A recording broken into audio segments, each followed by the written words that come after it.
17 लाख राज्य सरकारी कर्मचाऱ्यांनी पुकारलेल्या लढ्याला आता अखेर यश आलेलं आहे आणि राज्य सरकारी कर्मचाऱ्यांचा पेन्शनचा तिढा हा सुटलेला आहे। राज्य सरकारी कर्मचाऱ्यांना सुधारित राष्ट्रीय निवृत्ती वेतन योजना लागू करण्यात आली आहे आणि यानुसार 20 वर्ष किंवा त्यापेक्षा अधिक सेवा झालेल्या कर्मचाऱ्यांना त्यांच्या शेवटच्या वेतनाच्या 50% निवृत्ती वेतन आणि महागाई भत्ता वाढ लागू करण्यात आली आहे। अर्थात त्यासाठी सुधारित योजना कर्मचाऱ्यांना स्वीकारावी लागणार आहे।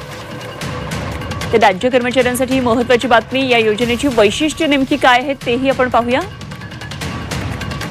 तर 20 वर्ष किंवा त्याहून अधिक सेवा केलेल्या कर्मचाऱ्यांना शेवटच्या वेतनाच्या 50% निवृत्ती वेतन मिळणार आहे। 10 ते 20 वर्षांच्या सेवेसाठी प्रमाणानुसार हे निवृत्ती वेतन असेल। किमान 10 वर्ष सेवा केली तर 7,500 निवृत्ती वेतन हे निश्चित आहे। 10 वर्षांपेक्षा कमी सेवा असेल तर एनपीएस मधल्या तरतुदींशिवाय अन्य लाभ मिळणार नाही।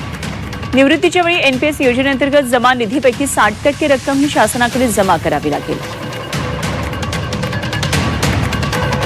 निवृत्ती वेतनाच्या 60% इतका कुटुंब निवृत्ती वेतनाचा हा लाभ दिला जाईल। 31 मार्च 2023 शासन निर्णयानुसार ग्रॅज्युएटीचा सुद्धा लाभ मिळणार आहे।